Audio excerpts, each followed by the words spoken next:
hay muchas inquietudes por parte de los compañeros acerca de esta charla, porque tenemos un montón de patologías que no están reconocidas como tal y a solicitud de muchos colegiados pues hemos organizado esta charla. Tenemos el honor de tener con nosotros a don Luis Salvador Castro, con amplia experiencia en daño corporal, en peritajes y demás. Y bueno, espero que sea del gusto de todos y que aprendamos cosas y que nos sirva. Vale, bueno, no os dejo con él.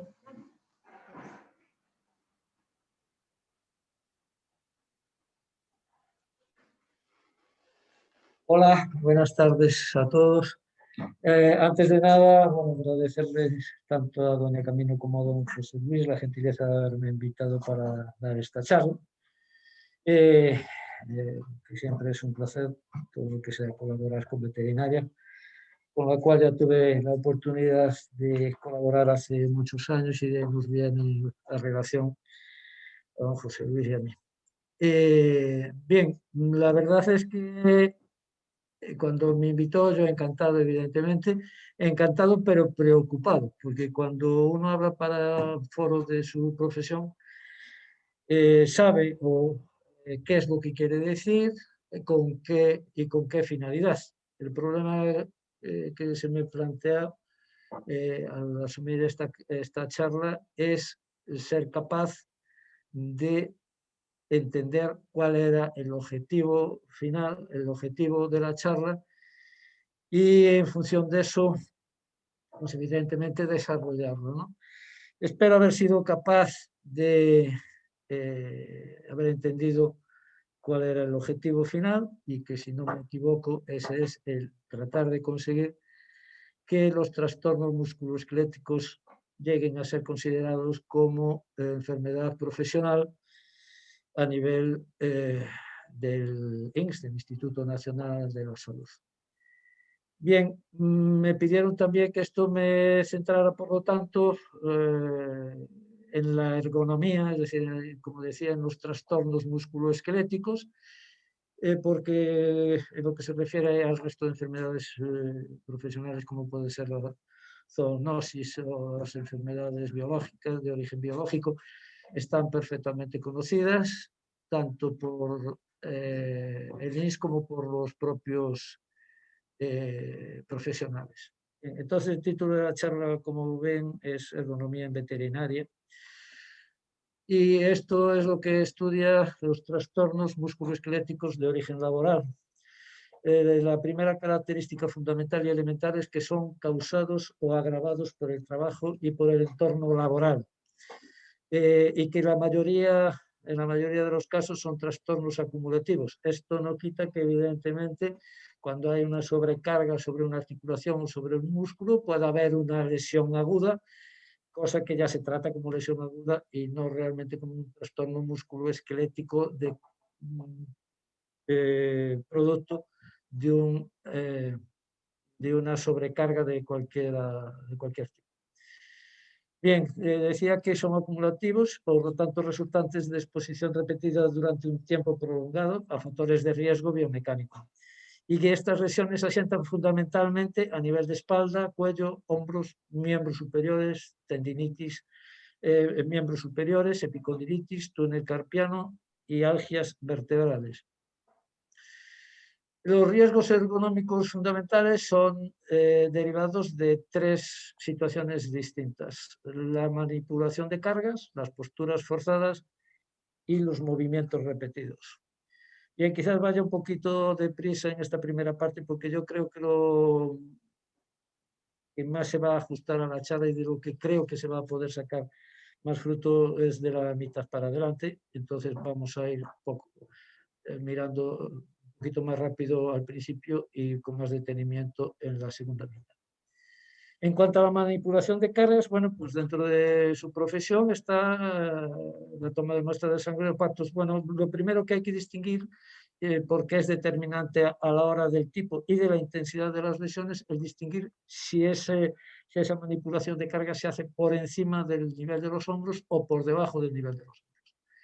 Entre las actividades que desarrollan ustedes por encima de los hombros está la toma de muestra de sangre, los partos, en cuyos casos, aparte de otras actividades menos frecuentes, en estas actividades y por la manipulación de cargas, la prevalencia de las lesiones asienta sobre los miembros superiores.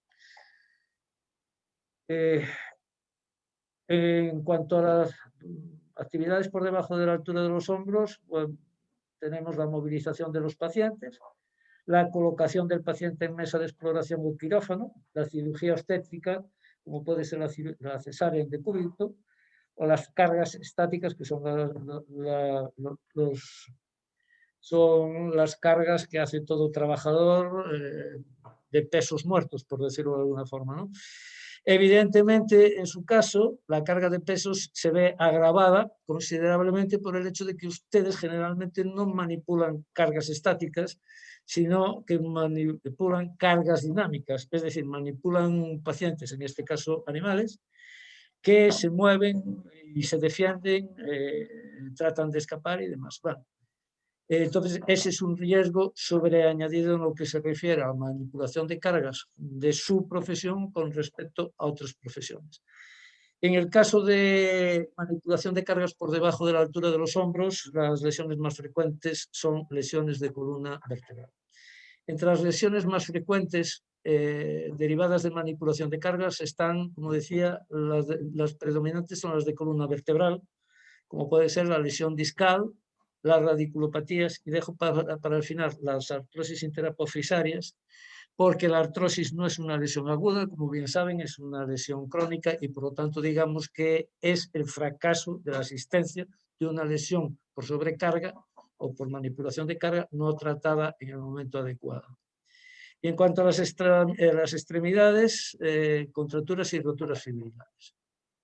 Las normas para evitar trastornos musculoesqueléticos por manipulación de cargas, sería mantener, este es primordial, mantener la espalda recta, pero mantener la espalda recta en los tres segmentos.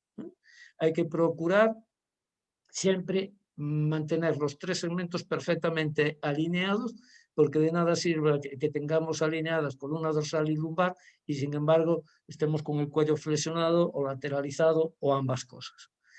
Luego, el repartir correctamente la carga, para ello hay que tener una correcta base de sustentación. La más correcta es tener los pies cada uno a la altura del correspondiente hombro, con lo cual la base de sustentación aumenta y el reparto de cargas se distribuye mejor. Luego, el esfuerzo hay que hacerlo siempre con las piernas, es decir, no hay que doblar el cuerpo para levantar la carga, hay que flexionar las rodillas, bajar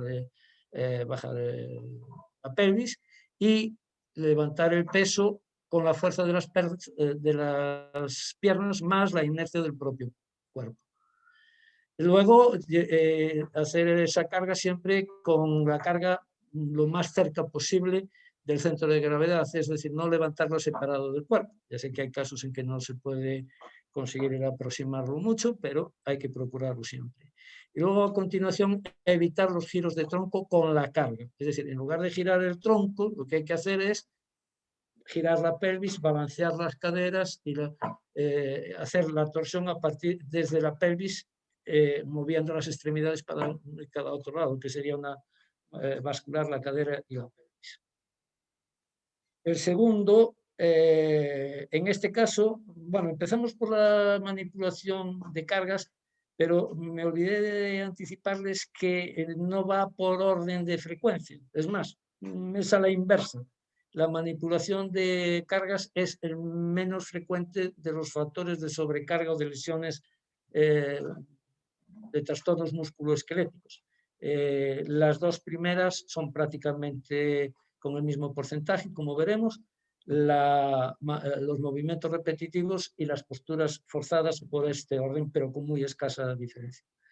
Bien, posturas forzadas son aquellas que se caracterizan porque son fijas o con movimiento restringido, provocan sobrecarga sobre la unión músculo-tendinosa o sobre el músculo y las que provocan carga articular asimétrica.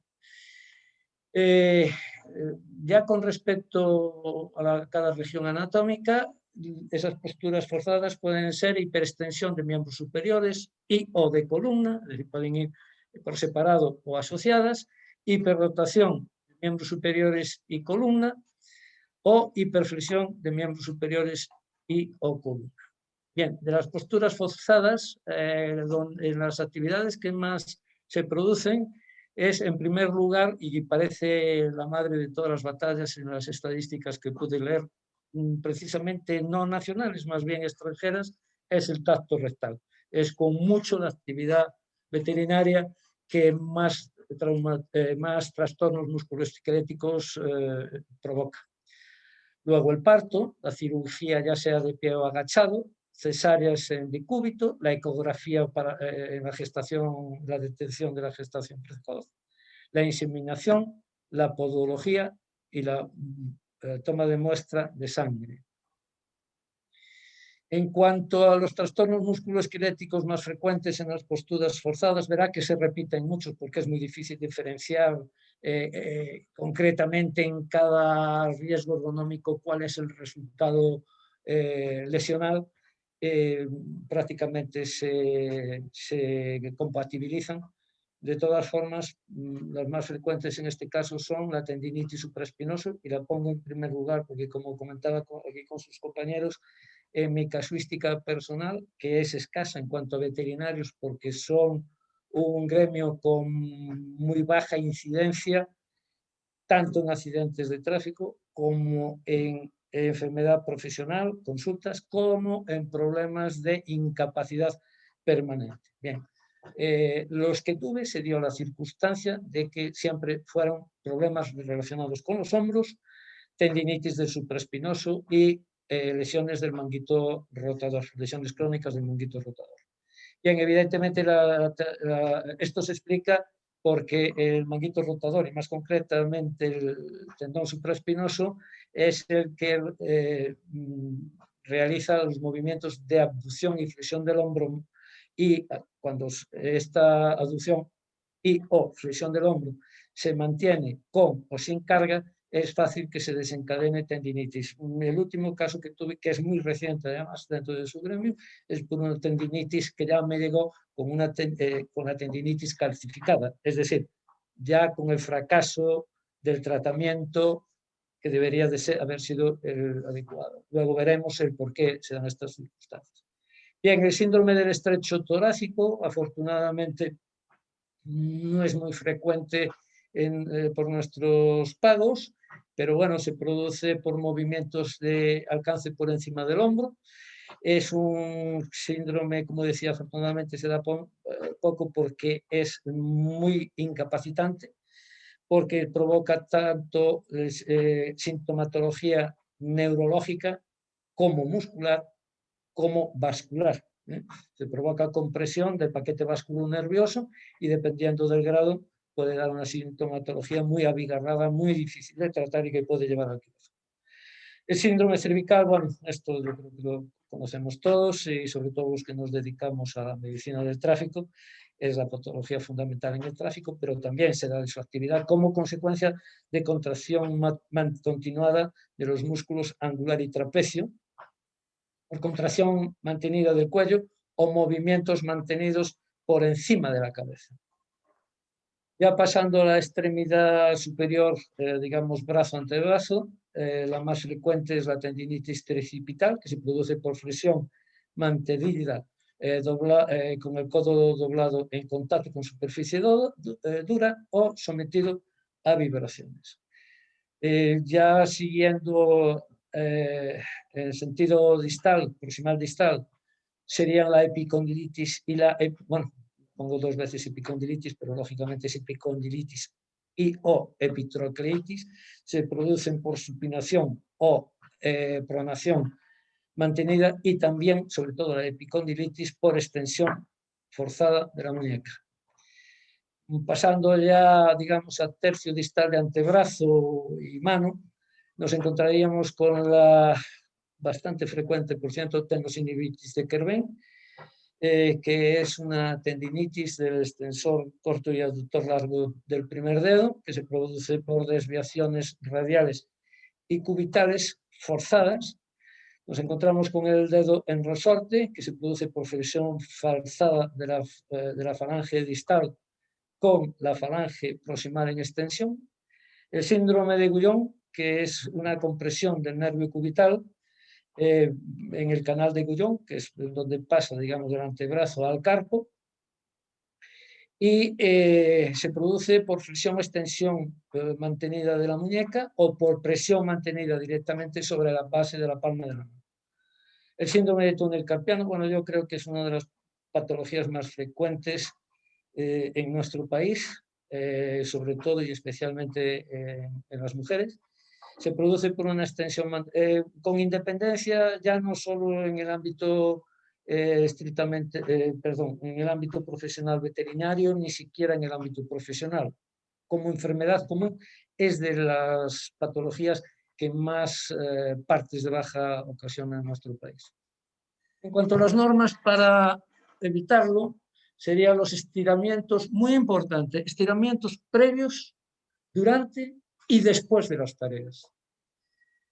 A continuación, alternar el esfuerzo pasando del esfuerzo estático al esfuerzo dinámico. El personal debería de estar entrenado para la sujeción del paciente, tanto el propio veterinario como el personal auxiliar. Para esto veremos después que son importantes los cursos de adiestramiento porque evitaríamos muchas lesiones y alguna que otra incapacidad, muchas bajas también, por supuesto.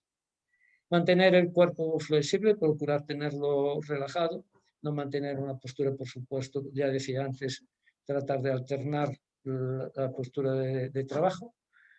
Adoptar un ritmo de trabajo adecuado, evitar rotaciones con fuerza de antebrazo y tronco, material siempre lo más próximo posible de nuestras extremidades superiores para no tener que hacer esfuerzo para cogerlo y para depositarlo, y evitar la fatiga musculotendinosa. Pasamos ya al tercero en orden de exposición, pero primero en orden de incidencia como factor provocador de trastornos musculoesqueléticos, los movimientos repetitivos. Entre las actividades que desarrollan ustedes y que es más frecuente la existencia de movimientos repetitivos y por lo tanto de trastornos musculoesqueléticos está la intradermotuberculinización, que además afecta a ambos hombros, antebrazos, muñeca y pieza como el pulgar contra resistencia, es decir, exige sobrecarga, movimientos repetitivos, para ser más exacto, de prácticamente todas las articulaciones de la extremidad superior. Verán que ahí no se encuentra precisamente el codo.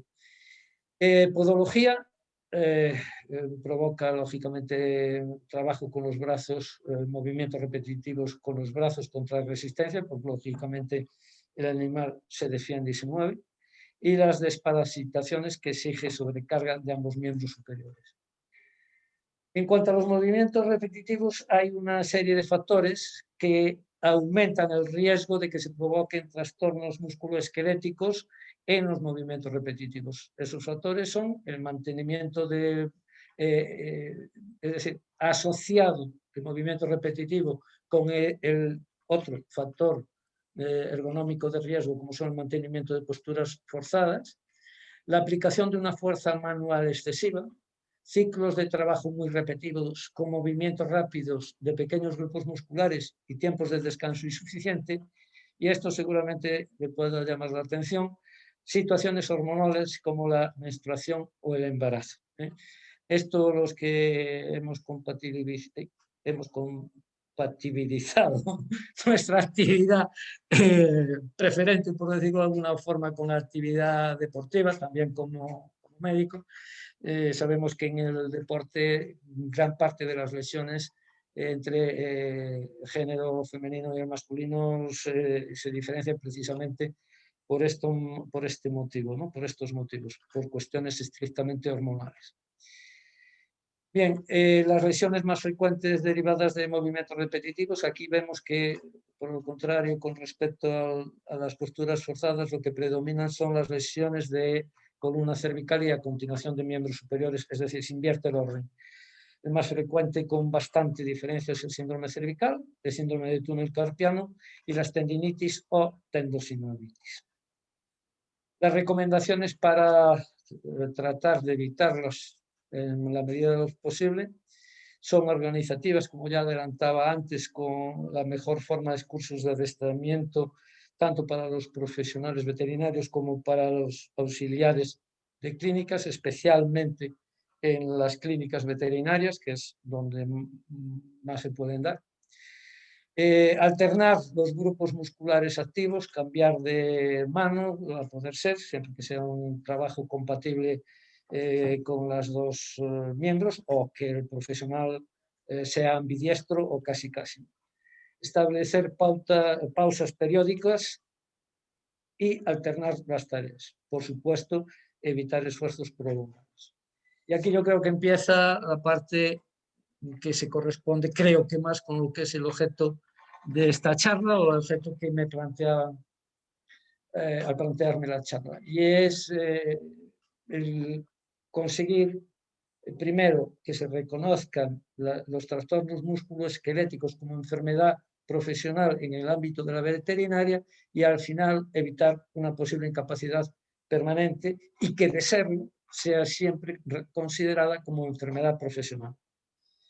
Para eso hay dos apartados determinantes. Lógicamente, como en toda patología, también en su profesión, me imagino, por un lado está la prevención y por otro está el tratamiento. En cuanto a la prevención, ya la hemos visto en cada uno de los apartados previos, es decir, al analizar las normas para evitar las lesiones en cada uno que provocan cada uno de los factores de riesgo.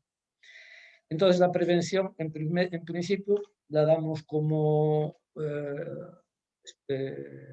analizada ya, con independencia de que luego hagamos un breve resumen global.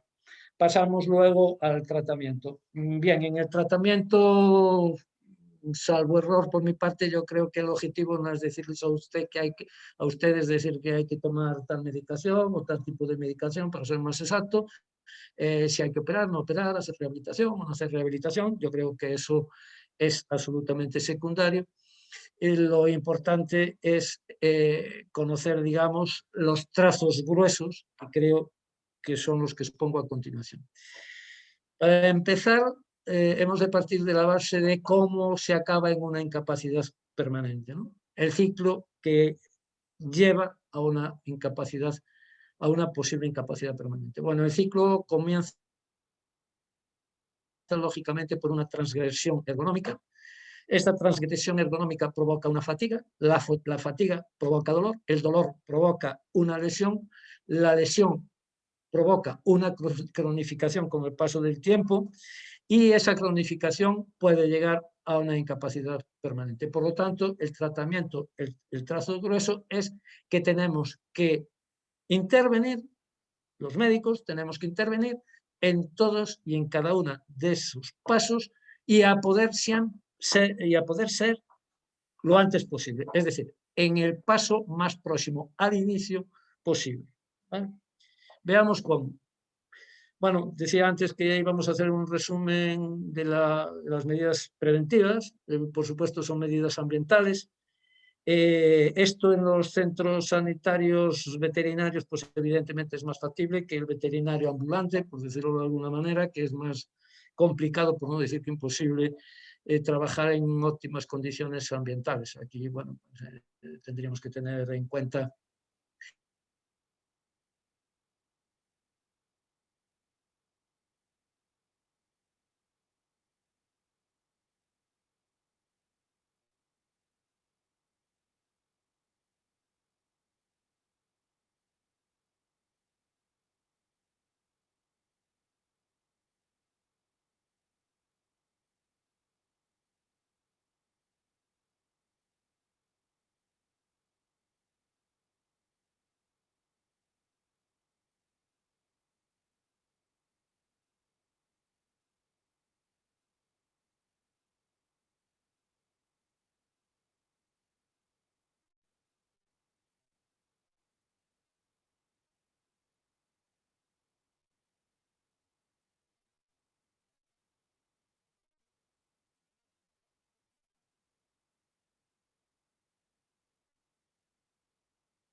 parece que tenemos algún problema técnico. Un minutito a que lo resuelvan y ya nos volvemos a conectar.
Buenas tardes, Miguel Ángel. ¿Se me Hola, escucha? sí. Hola, ¿qué tal? Muy Benedito. ¿Tenéis algún Esto. problema con la conexión? Nosotros no, porque no estamos en el colegio. Pero Vale, vale. puede tener el colegio porque no tienen internet. Entonces, nosotros tenemos que seguir con la videoconferencia. Vale, vale. ¿Sí? A ver si puedes conectar la imagen que tenía problema Luis Castro. A ver si se puede conectar. Vale, de momento no lo veo conectado a él. ¿A mí me ves? Sí, A mí me oyes, pero no me ves. Ahora me ves. sí, ahora sí. Vale, porque yo este ordenador se lo puedo pasar a Luis. Lo que pasa es que tiene la presentación ahí, en el otro Vale. lado. Si no se Vamos a puede ver. enviarla por email para poder abrirlo desde ese ordenador, a lo mejor es una opción. Esto era el problema que podíamos ver hoy y por eso teníamos la segunda opción, que no fueran dentro del colegio, porque el colegio está ahora totalmente desconectado por la fibra, porque tienen unos problemas Vale, bastante impresionantes. A ver si vale. puedes conectarte. Vale, ya tenemos a... Ya está camino ahí. Vale, yo ya me...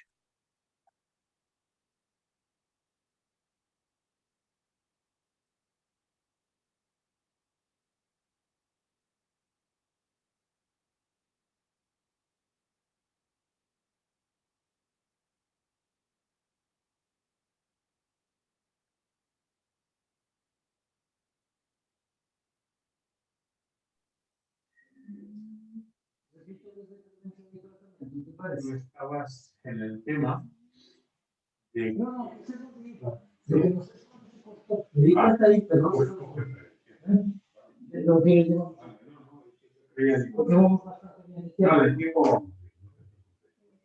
normal se está utilizando entre 1 hora, 65, 70 minutos. Perdonad que ha habido un problema con la conexión, pero ya volvemos. Ya está.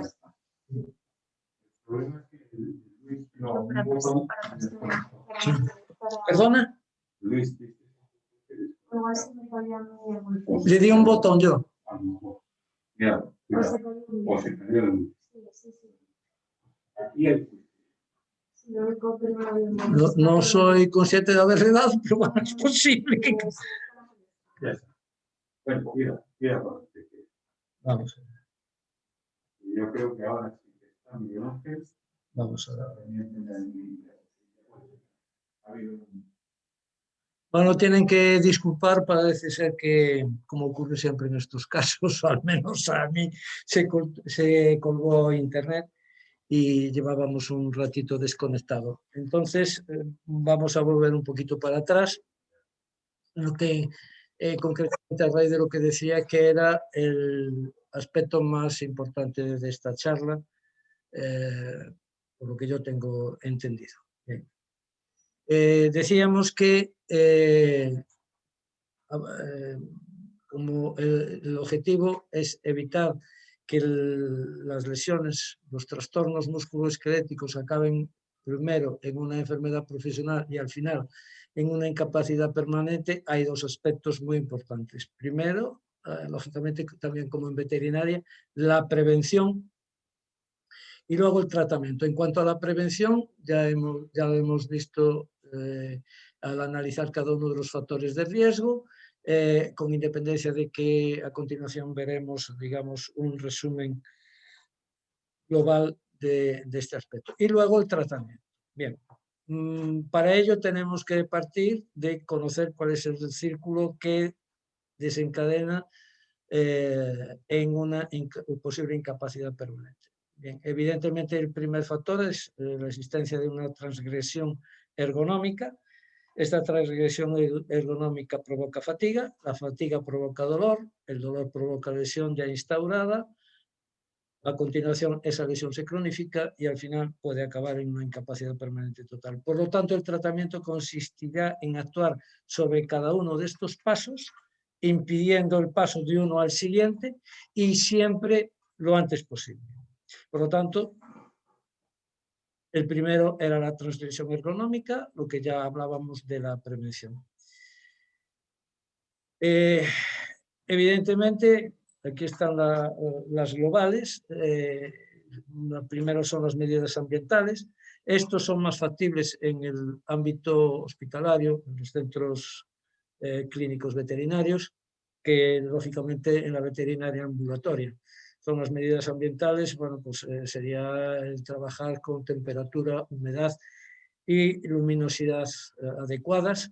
Medidas instrumentales, como pueden ser camillas ergonómicas, regulables en altura, sillas exactamente igual, etc.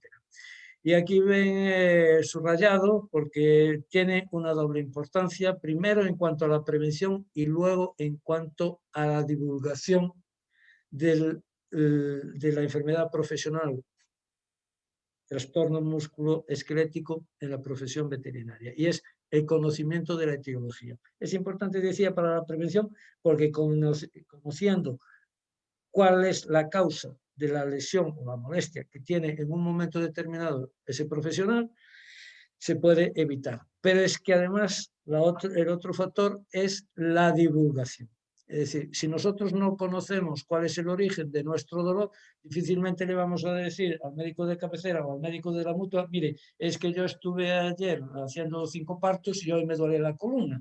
Por lo tanto, digo un caso muy claro, pero luego, si hablamos, por ejemplo, de patologías menos conocidas, como puede ser una tendinitis de Kerben o un síndrome subacromial o tendinitis del supraespinoso, etcétera, etcétera, pues no sabemos, si no somos conocedores de que esa tendinitis del supraespinoso nos viene por un movimiento mantenido del hombro, evidentemente, malamente se lo vamos a explicar al profesional sanitario, en este caso de humana.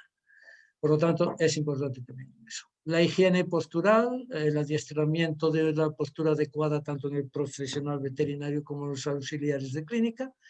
Y luego algo muy importante, que es lo que uno mismo puede poner para evitar esas lesiones, y es el mantener una condición física adecuada.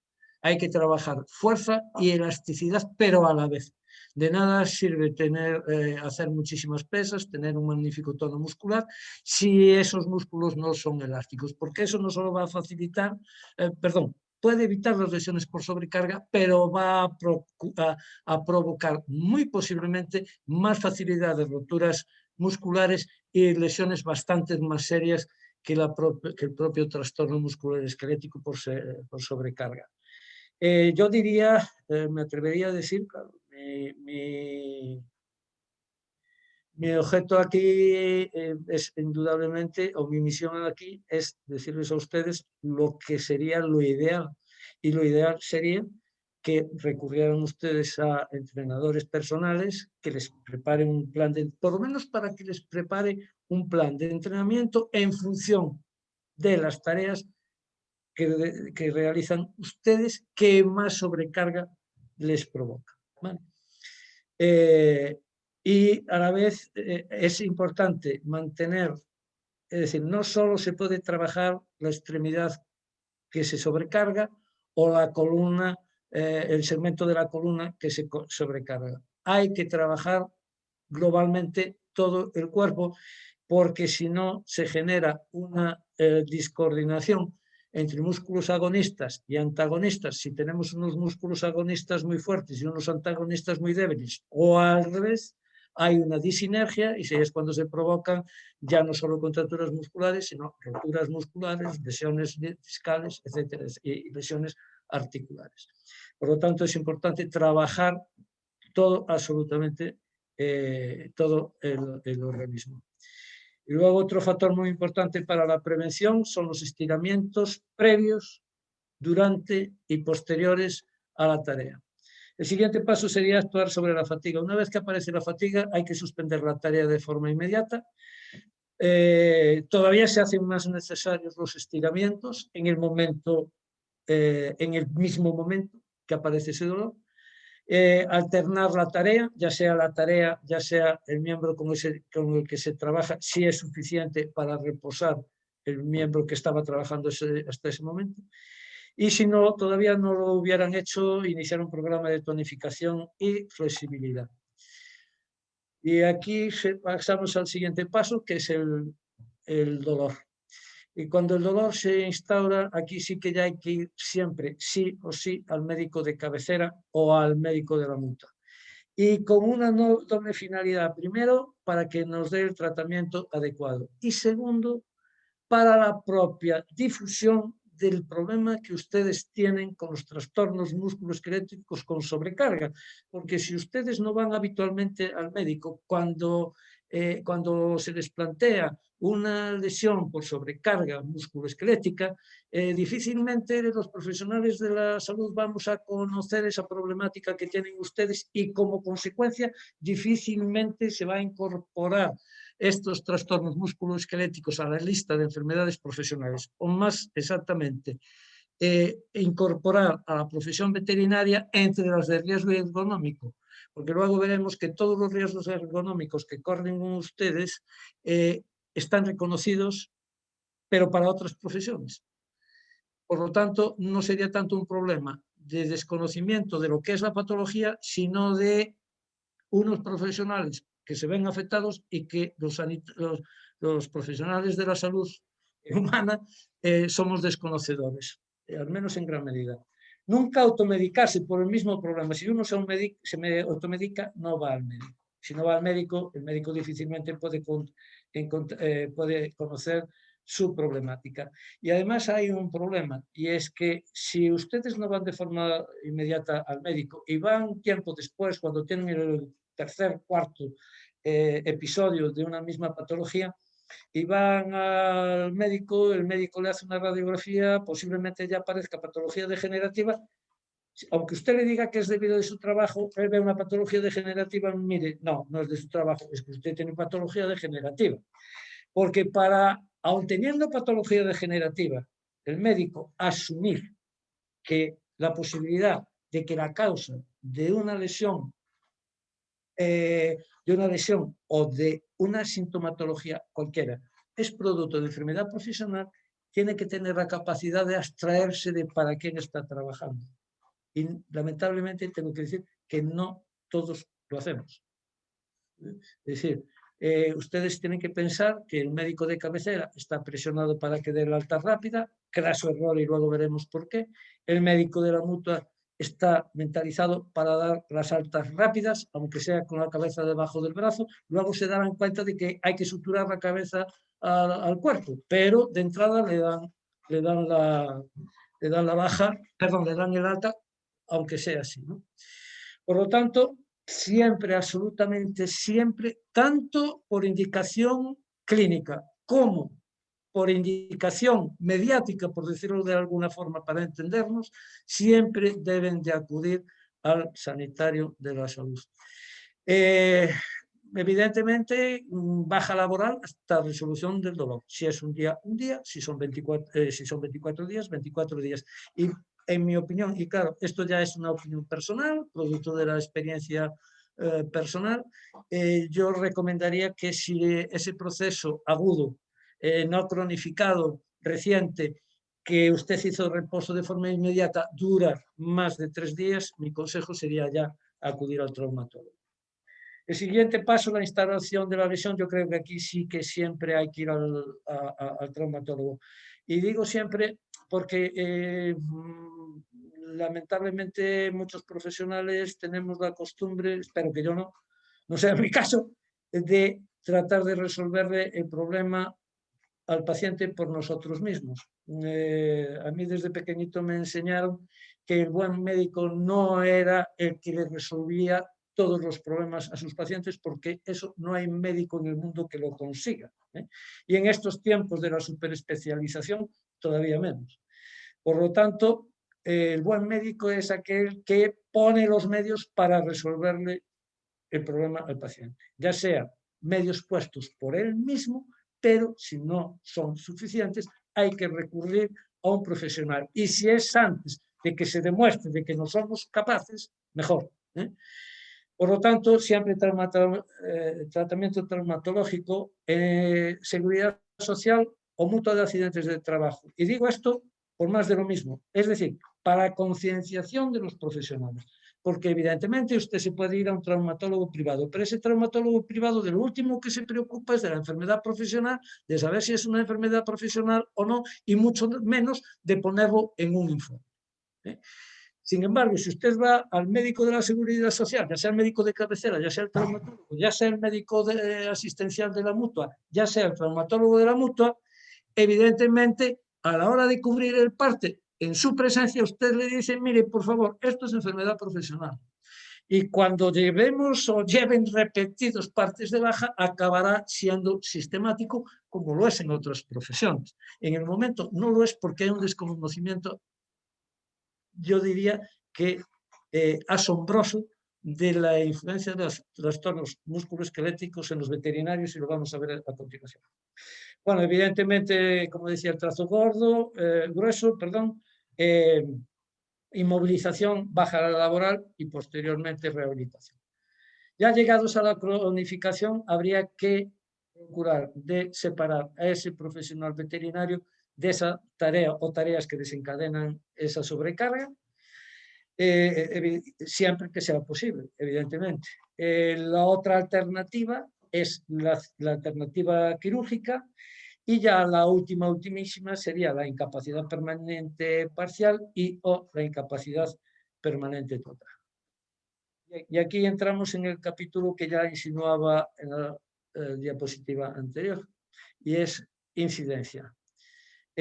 Bueno, me llamó la atención que lógicamente, y como no podía ser menos, cuando me encargué en este trabajo, evidentemente me encargué de buscar bibliografía al respecto, y a nivel nacional lo único que conseguí fue datos globales de los trastornos musculoesqueléticos en el global de la población, es decir, por lo tanto, en el global de las profesiones. Eso quiere decir que posiblemente también estén los casos que se conocen de su profesión, pero desde luego estadística de incidencia de trastornos musculoesqueléticos específicamente en veterinarios no las encontré. No quiere decir que no las haya, pero yo no las encontré. Bien, entonces, en cuanto a los traumatismos musculoesqueléticos de la población en general, de todas las profesiones, en el ámbito laboral, por supuesto, son el 10% de las bajas laborales por enfermedad común, lo cual es un porcentaje elevado, como pueden ver. Pero es que de las bajas por enfermedad profesional son el 79%. Es decir, de cada 100 personas, de cada 100 trabajadores que cogen una baja por enfermedad profesional, el 79% de los casos son debidos a agentes físicos. Y de estas, el 95% por posturas forzadas y movimientos repetitivos. Por lo tanto, es de destacar el porcentaje de bajas que provocan los trastornos musculoesqueléticos, aunque sean población general. Y aquí lo que sí podemos extrapolar es que si en la población, en el ámbito laboral, las profesiones no veterinarias tienen esta incidencia, la profesión veterinaria muy posiblemente, porque tiene una sobrecarga importante, no va a andar muy lejos de este rango cuando conozcamos, como debemos de conocer, los trastornos musculares, es decir, los casos, la globalidad de la casuística de trastornos musculoesqueléticos en los veterinarios. Pero hay un dato que es demoledor, al menos desde mi punto de vista. Seguramente los administradores y o administrativos de los organismos de la seguridad social estarán encantados, pero para mí es un dato nefasto, en ambos casos, tanto para el trabajador como para el propio organismo. Porque mire usted, el no dar una baja cuando hay que darla implica una recaída. Esa recaída muy posiblemente ya no se resuelva con tratamiento sintomático, antiinflamatorio, ya haga falta una cirugía. Y muy posiblemente acabe en una incapacidad. Y yo me pregunto, ¿qué vale más? ¿Una incapacidad permanente de por vida o una baja de 15 días? Bien, para el trabajador, oiga, mire usted, para el trabajador es evidente que no es lo mismo mandarlo a trabajar porque le ha disminuido la sintomatología y efectivamente le puede permitir trabajar. Pero ¿qué ocurre? Que al incorporarse a ese mismo trabajo de sobrecarga va a volver a recaer. Por lo tanto, al trabajador, evidentemente, por su salud, le conviene mantener la baja. ¿Y qué decir del empresario?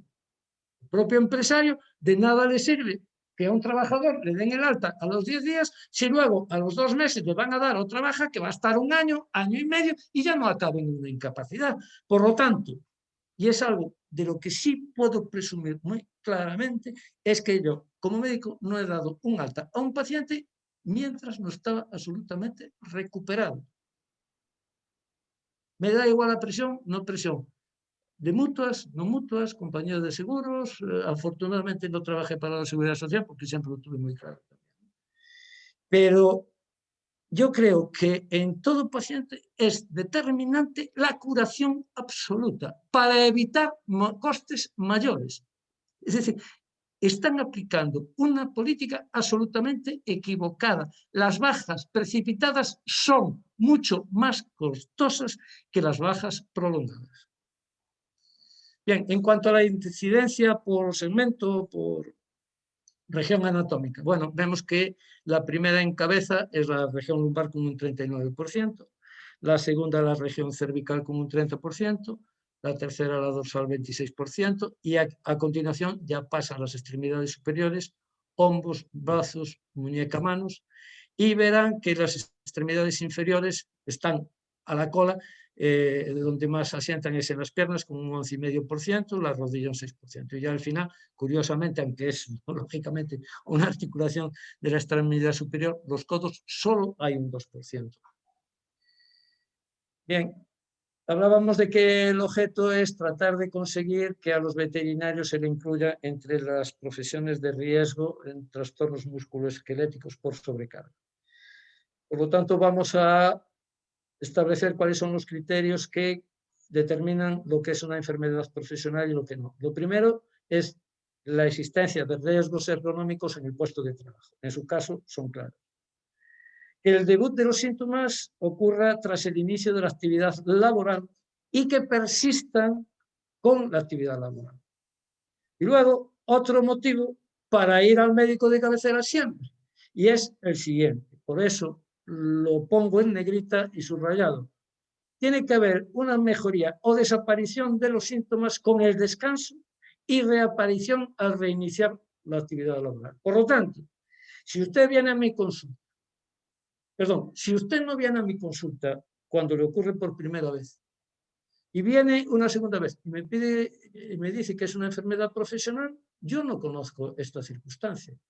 Me la puede contar usted. Y entonces ya depende de mi buena fe, si me creo o no me creo, que aparece con la actividad laboral y desaparece o disminuye con el reposo laboral. Por lo tanto, este es otro motivo por el que es fundamental, sobre todo si pretendemos que nos incluyan a los veterinarios. Yo no soy veterinario, pero bueno, como estoy hablando para el foro, me van a permitir que me incluya por lo menos durante un par de años. Entonces, que esto permita llevar al trastorno musculoesquelético en el veterinario al listado de profesiones de riesgo ergonómico. Luego, evidentemente, correlación topográfica de las lesiones. Evidentemente, tiene que haber una correlación entre el lugar en el que asienta la sintomatología y la articulación que se sobrecarga con la actividad determinada, con esa determinada actividad a la que se apela o a la que se imputa esa lesión. Y luego el quinto, aunque no lo subrayé ni lo puse en negrillas, también es otro factor, no lo puse porque ya es más secundario, la ausencia de otra patología local no laboral. Entonces, era lo que les decía antes, si ustedes tardan en ir, hay más posibilidades de que las pruebas que se le hagan den resultado degenerativo o crónico, con lo cual el médico no es más difícil que acepte que se trata de una enfermedad profesional y no de una enfermedad común y acabará dándole la baja por enfermedad común, porque en la radiografía ve una artrosis de columna y no piensa ni se acuerda de que el veterinario, si es joven, no, pero si es mayor, igual lleva 20 años andando en un coche por tierras firmes irregulares, y es normal que desarrolle una artrosis degenerativa. Bien, la enfermedad profesional, el baremo que lo regula es el Real Decreto 1299 del 2006, en el cual, como ya les vengo diciendo a lo largo de la charla, incluye el riesgo ergonómico y todas las patologías que provoca en profesiones como carniceros, albañiles, pintores e incluso ganaderos, pero no incluye expresamente el veterinario. Por lo tanto, en estos momentos ya es una interpretación, primero, del médico de cabecera, segundo, del inspector médico y tercero, del magistrado de turno, que interprete que la lesión que usted tiene y que lo lleva respectivamente al médico de cabecera, al inspector médico o al tribunal médico, interprete que eso es una enfermedad profesional. Por lo tanto, ya es objeto o depende de la interpretación subjetiva de cada uno de los profesionales que intervienen en la cadena hasta llegar a la enfermedad profesional. Bien, como decía, el objetivo es la inclusión en lista de profesiones con riesgo ergonómico. Por lo tanto, siempre la asistencia debe de ser por el médico de cabecera o médico de la mutua de accidentes de trabajo. Y describiendo con el mayor detalle posible el mecanismo lesional y riesgo ergonómico que lo desencadena. Posiblemente en las primeras ocasiones les mirarán a ustedes con cara de extrañeza, otras con cara de atención, porque habrá gente que con independencia de que esté en un servicio público de salud o en una mutua, bueno, pues piense también o escuche al paciente sus alegaciones, ¿no? Y luego la difusión entre los propios profesionales, que es lo que está haciendo, intenta hacer, espero haberlo conseguido con esta charla, su colegio profesional, entre los propios profesionales, pero yo creo que sería todavía más interesante entre los propios profesionales de la salud humana, de los servicios públicos de salud y las mutuas de atención, las mutuas de accidentes de trabajo, para que sean, por lo menos para que se paren a escuchar con más detenimiento. Y luego una encuesta epidemiológica, bien, actual y retrospectiva. Y además, en mi opinión, debe ser específica. Me consta que andan circulando encuestas epidemiológicas desde el propio colegio. Bien, me parece perfecto, porque como toda encuesta epidemiológica, permite conocer mejor todas y cada una de las enfermedades o lesiones que tiene esta profesión.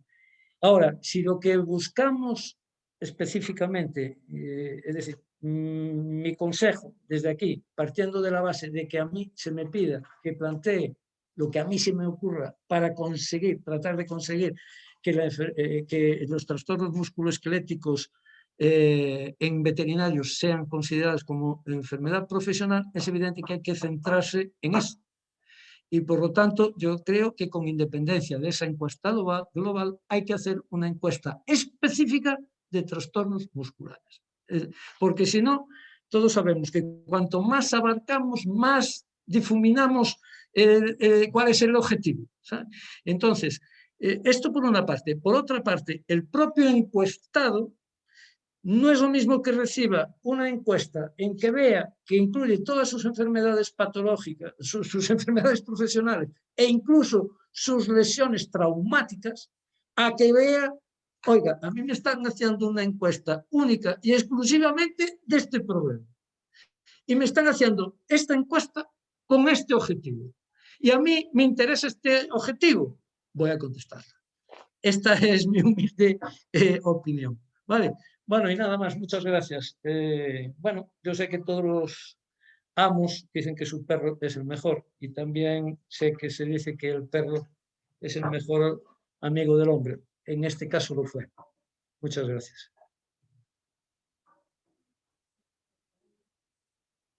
Vamos a ver cómo van las preguntas. No tengo preguntas abiertas. De momento no hay ninguna pregunta. Vale, vale. Esperamos un ratito. Vale. Si quieren, yo, por mí, no hay prisa. Sí, no hay problema. A ver si tiene alguna duda.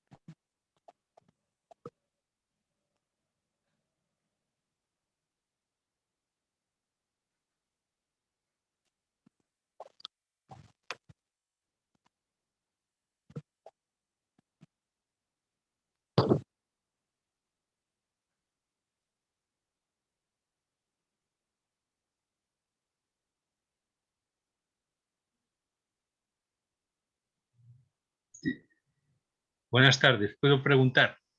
Sí, sí, cómo no. Soy José Luis. Hola, Soy José José Luis. Luis desde otro ordenador. Vale, Vamos a vale. ver. A mí me ha parecido muy interesante la charla Muchas gracias. porque nos ha expuesto muy, resumiendo, claro, mucho de todos estos aspectos, porque creo que hay un importante porcentaje de compañeros, colegas, que están afectados de problemas osteomusculares. Lo digo porque nos lo comentan, ¿no?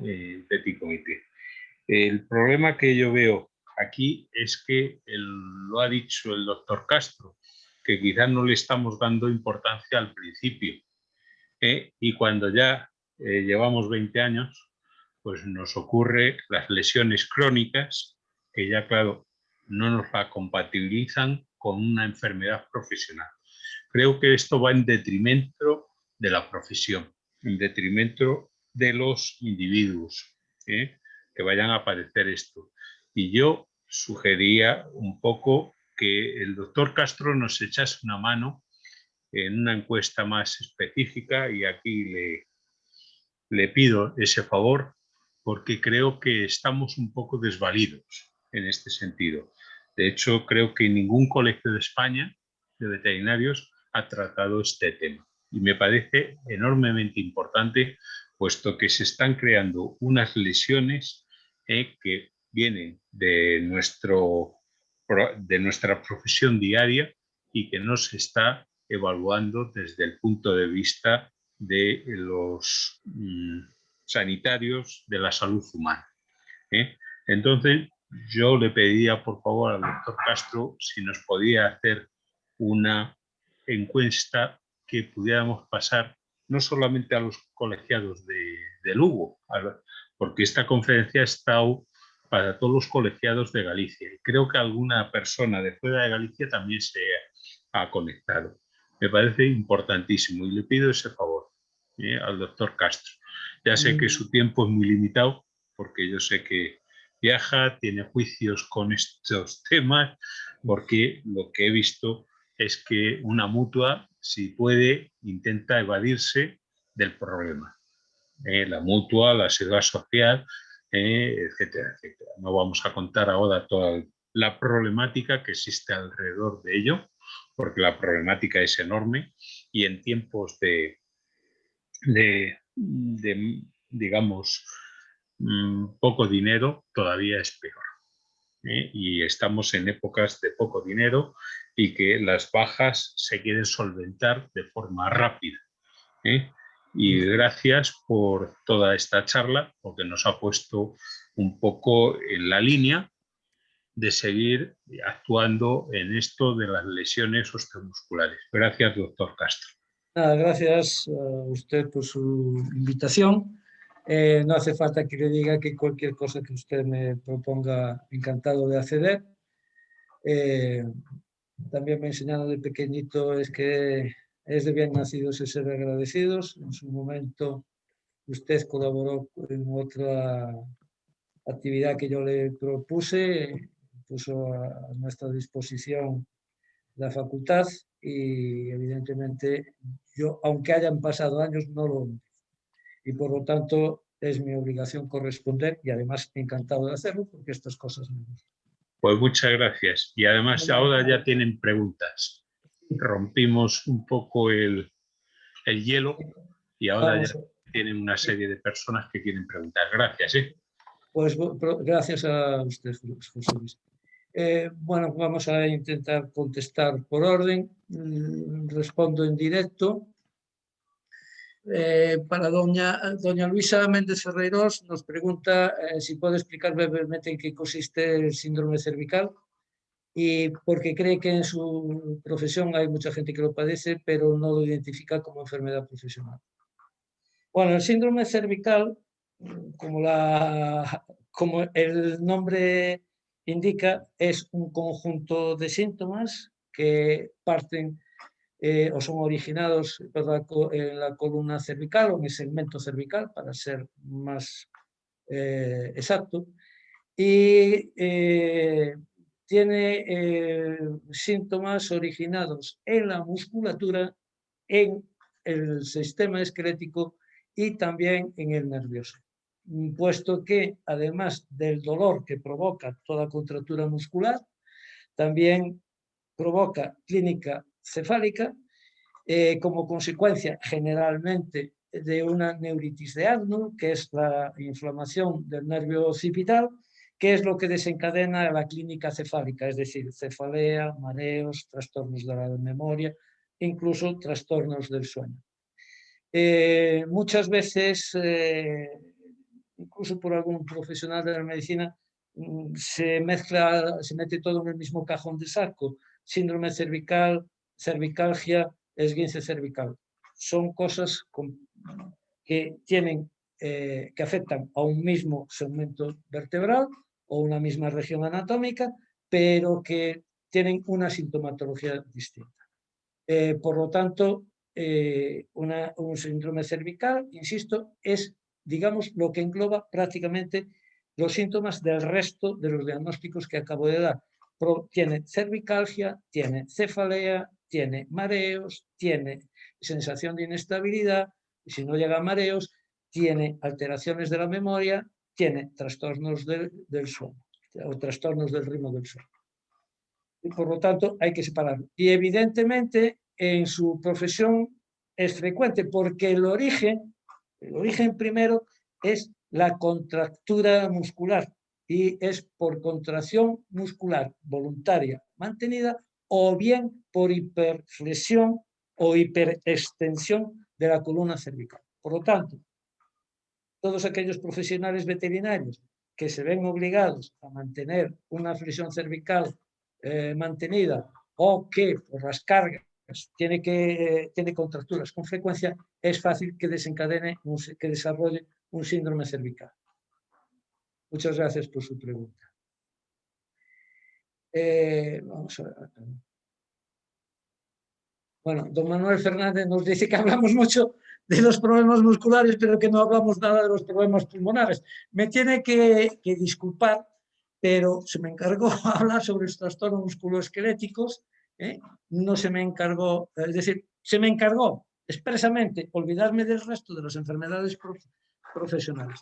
Evidentemente, sí le puedo decir, como médico, evidentemente, que en su actividad profesional los problemas musculares, los problemas pulmonares son muy frecuentes, primero por el contacto con contaminación ambiental, contaminación de productos de la excreción de los propios animales, en fin, por un montón de patología que afecta a las vías respiratorias en su ámbito laboral. Eso sí se lo puedo decir. De todas formas, le puedo decir más de lo mismo con respecto a la incidencia. Claro, y a la hora de hablar de incidencia, solo le puedo hablar de mi percepción personal o si lo prefiere, de mi percepción en mi experiencia profesional en el ámbito laboral, no tengo la percepción de que los problemas pulmonares, tampoco en los veterinarios, sean de una gran incidencia. Al menos a nivel de mutua de accidentes laborales. Por lo que sí que tengo que decir también es que en mi experiencia profesional es cero en la seguridad social. Por lo tanto, mi respuesta tendría que complementársela un médico que trabaje para la seguridad social, un médico de cabecera, o el suyo mismo, por supuesto. La sarcoidosis, bueno, pues más de lo mismo. No tengo caso alguno de sarcoidosis en su profesión en mi experiencia profesional. Sé que la hay, que se da, porque, bueno, no como enfermedad a atender por mi parte, pero sí formando parte de una patología concomitante con problemas osteomusculares, que era el objeto de mi visita, ¿no? Lamento no poder ser más explícito al respecto. Gracias. Vamos a ver. Doña Ana da Fonte Sánchez nos pregunta, nos dice que está operada de la espalda y que le hicieron una artrosis y lleva luchando desde hace 2 años y medio por un síndrome subacromial y estuve de baja, pero el de la mutua no me cree ni que me duela, con informes en manos. El lunes empiezo a trabajar y tengo movilidad reducida. ¿Qué hago? Mire, lo primero es que, bueno, si con artrosis se refiere a que el resultado de su intervención quirúrgica, a ver, quiero entender que usted se refiere a una artrodesis, es decir, a una fijación de 2 vértebras como mínimo, porque la artrosis puede ser una consecuencia, pero a largo plazo. En una intervención quirúrgica... De ahí, darle a la cámara, tras tuya. ¿Perdona? ¿Perdón? ¿Perdón? Bien, entonces, partiendo de la artrodesis, bien, y hace un síndrome subacromial. Bien, el síndrome subacromial me está hablando usted de una patología del hombro. Por lo tanto, nada tiene que ver en principio con la columna. El síndrome subacromial como característica es un estrechamiento o una disminución del espacio entre el acromion, que es el hueso este que nos sale aquí, y el hueso del brazo, el húmero. Bien, el espacio que hay entre los dos se llama espacio subacromial. Entonces, ese espacio, producto bueno, puede ser constitucional porque hay varios tipos de acromion, entonces, salvo el grado 1, el resto provoca cierto grado de disminución del espacio acromio-humeral y eso condiciona un síndrome subacromial. Pero generalmente es producto de proceso degenerativo, ¿vale? En principio no tiene relación con la columna.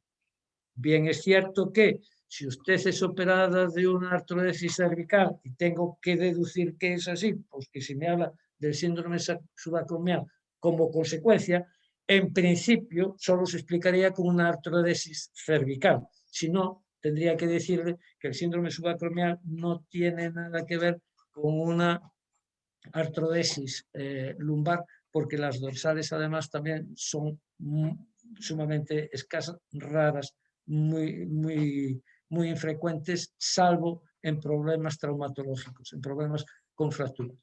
Entonces, si es derivada de una artrodesis cervical, sí se puede explicar un síndrome subacromial, ya sea porque por la propia inmovilización a la que estuvo sometida, no solo la columna cervical, sino lógicamente ese hombro, porque tuvo que evitar la movilidad y las cargas y provocarse ese síndrome subacromial. Y otra posibilidad es que en lugar de estar ante un síndrome subacromial y se confunde muchas veces, nos encontremos ante una irradiación radicular, es decir, que estemos ante un problema de una radiculopatía de origen cervical y provoque dolor en el hombro, cosa que no es infrecuente. Y ya en cuanto a lo que puede hacer, lo primero que tiene que hacer es acudir a un profesional que le valore, que analice su documentación, ver si efectivamente hay causa para mantener la baja o para mantener, en cuyo caso, o para pedir una incapacidad permanente, en cuyo caso, pues bueno, lo que tiene que hacer usted es hacer el primer paso es una reclamación previa, lógicamente asesorada por un letrado, y si esa reclamación previa, por cierto, tiene un plazo de 30 días, si no me equivoco, aunque no soy jurista, creo que ese es el plazo, si no prospera la reclamación previa, ya tendría que presentar una demanda ante la Magistratura de lo Social, para lo cual ya sí necesitaría informes médicos. De todas formas, de cara a... Bueno, tengo una tendencia al enrollo, igual me estoy pasando, pero bueno, como en principio quedan otras dos preguntas, nos da tiempo. Tendría que hacer, mi consejo es que si va a hacer una demanda, procure documentar todo su proceso vía Seguridad Social, porque los informes de la medicina privada tienen escaso predicamento ante los tribunales. Y aquí me voy a permitir contar una anécdota. En una ocasión tuve una sentencia de un juez en la cual decía que, bueno, que yo era perito de parte y por lo tanto que le daba prevalencia al informe del inspector médico que era funcionario, porque yo era el médico perito del lesionado y el otro era funcionario y por lo tanto se le presuponía mayor objetividad. Bien, ante esa sentencia yo pedí hablar con su señoría aceptó mi visita y yo le expliqué algo elemental y es lo siguiente: mire, efectivamente yo hago un informe pericial para un paciente y cobro ese informe pericial una vez de ese paciente. El inspector médico funcionario cobra todos los días, de todas las semanas, de todos los meses, de todos los años, de todo su ejercicio profesional, de aquel que tiene que pagar las consecuencias de su dictamen. Por lo tanto, si es por intereses económicos el que se pueda sesgar, fíjese los motivos que tengo yo y los motivos que tiene el funcionario en cuestión. Bien. Por otra parte, otro argumento es que usted no es psiquiatra, el médico perito no es psiquiatra. Mi pregunta es, ¿y el funcionario es psiquiatra? Es más, su señoría le da prevalencia a un funcionario no psiquiatra sobre 10 funcionarios psiquiatras en los que baso mi informe y transcribo mi informe. Y ya por último, señoría, fíjese usted que si el razonamiento para dictar sentencia en un sentido o en otro es el que uno cobre o no cobre, piense su señoría que también cobra todos los días, de todas las semanas, de todos los meses, de todos los años, de todo su ejercicio profesional, de quien tiene que hacerse cargo de lo que usted sentencia. Entonces, si el ciudadano piensa igual que piensa su señoría, ya sabe lo que piensa el ciudadano. Así de claro y así de sencillo. Bien, sirva esto como anécdota, ¿verdad? Bien, en resumidas cuentas, mi consejo es que si usted no está en condiciones de trabajar, recurra a un profesional que analice su documentación y que le diga a usted cuáles son los pasos a seguir. De todas, y como me imagino que ya está usted corriendo el plazo que tiene para reclamar, lo primero que tiene que hacer mañana mismo, bueno, mañana ya no, que es sábado, el lunes es irse al despacho de un abogado a poder ser laboralista y que le informe al respecto. No tiene usted por qué asumir la baja, el alta, sí o sí. Muchas gracias. Don Manuel Fernández, bueno, me da... No veo la pregunta, veo las gracias. Ah, vale. Doña Ana da Fonte, la artrodesis lumbar, lo del hombro es aparte por calcificaciones. Bien, responde en directo. Bien, entonces, doña Ana, la respuesta es la siguiente. Como le decía anteriormente, su síndrome subacromial no tiene absolutamente nada que ver con su cirugía lumbar.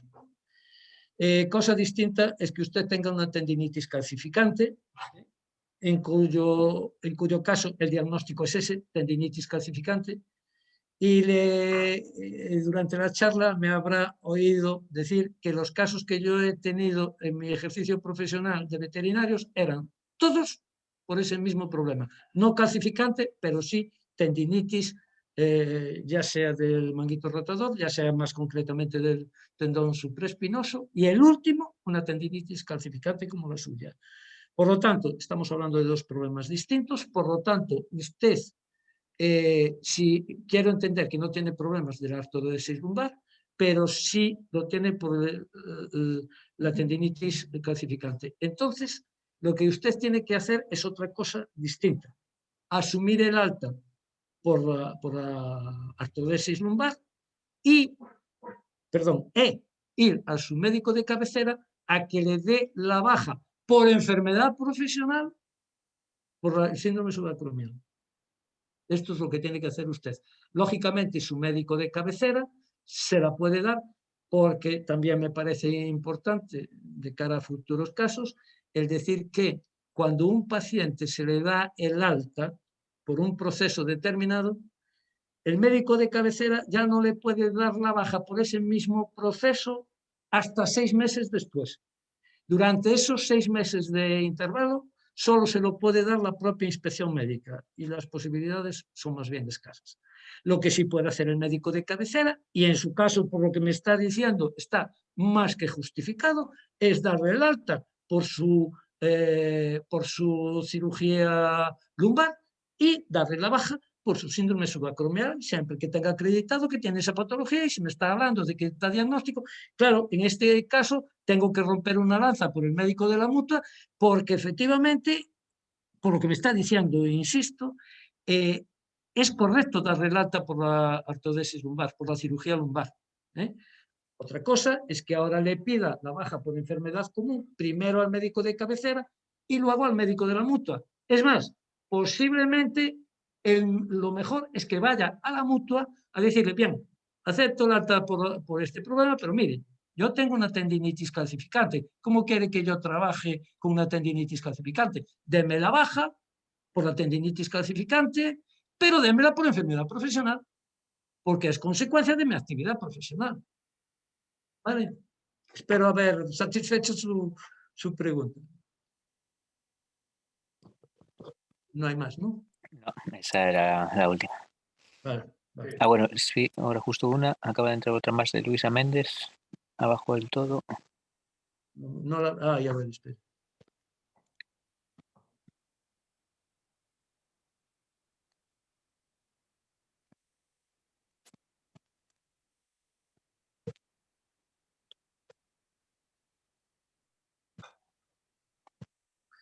Doña Luisa Méndez me hace la pregunta del millón. Me dice, la tendinitis en el manguito de los rotadores no se considera enfermedad profesional en veterinarios. ¿Puede reclamarse como accidente laboral? ¿Puede estar causada por traumatismos repetidos en la exploración rectal que hacemos constantemente en nuestro trabajo? En mi opinión, puede solicitar precisamente amparándose en que no está reconocida como enfermedad profesional. Realmente, en puridad, es una enfermedad profesional, no es un accidente. Sobre todo, si la patología es aguda, quiere esto decir, si usted tiene una tendinitis reciente, sin episodios previos, sin degeneración del tendón, por supuesto, sin calcificación del tendón. Es decir, que podamos decir, se pueda decir que esa lesión del tendón es aguda, reciente, sí se puede defender como accidente laboral, amparándose a la vez en que no está contemplada como enfermedad profesional. Y como no es crónica, también se puede avalar. Entonces, sí se podría defender como accidente laboral. Evidentemente, como en todos los casos, pero en estos más, en el que no hay una legislación muy clara, o si lo prefiere, hay una legislación que les perjudica, no es fácil conseguir que se le reconozca como accidente laboral. Salvo que hubiera ido al médico de cabecera de forma inmediata y el médico de cabecera hubiera cubierto el parte como accidente laboral, entonces sí.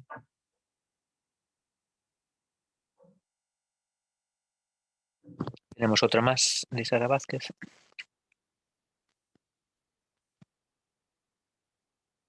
Sara Vázquez. Bueno, nos dice, buenas. No sé si ha profundizado, no sé si se ha profundizado en lo referente a fortalecimiento de la musculatura, pues he perdido conexión. Bueno, lamentablemente la ha perdido usted y la ha perdido todos. Y si también ayudaría para lesiones articulares en manos con dolor y frecuentemente una parálisis del pulgar asociada a movimientos continuos y sobreesfuerzos. Ayudaría una tabla de ejercicios para aliviar los dolores articulares y o frenar el empeoramiento. Gracias. Bueno, ya no solo en los supuestos que usted me plantea, en todo problema articular es determinante un buen tono muscular. Buen tono y buena flexibilidad muscular. Piense usted que las articulaciones, o ustedes, que las articulaciones son movidas en los humanos igual que en los animales, son movidos por los músculos. Por lo tanto, en cuanta mejor condición se encuentre la musculatura, mejor será, mejor se prevendrán los trastornos musculoesqueléticos, sino que también mejor se tratarán, antes se curarán y con mejor pronóstico futuro. ¿Vale? Por lo tanto, la contestación es sí o sí, con un matiz. Me habla de parálisis y no sé si se refiere exactamente a una parálisis por afectación neurológica o se está refiriendo usted a una rigidez de origen osteoarticular. Son cosas distintas y en el caso de la parálisis, si estamos hablando de un proceso neurológico, la rehabilitación en cuanto a fortalecimiento no es el tratamiento más adecuado. Hace falta rehabilitación, pero de otro tipo. Es decir, de electroestimulación, fundamentalmente, y una vez que se consiga reactivar ese nervio o mejorar la capacidad motora de ese nervio, habría que pensar en optimizarla con fisioterapia ya, digamos, musculoesquelética, más que neurológica. Si estamos hablando de cosas distintas. Y si estamos hablando de una rigidez en lugar de una parálisis, lamentablemente, si ya está instaurada la rigidez, mucho me temo que sea definitiva, lo único que le puede ayudar es para el resto de la mano si estamos hablando de un dedo de la mano. Bueno.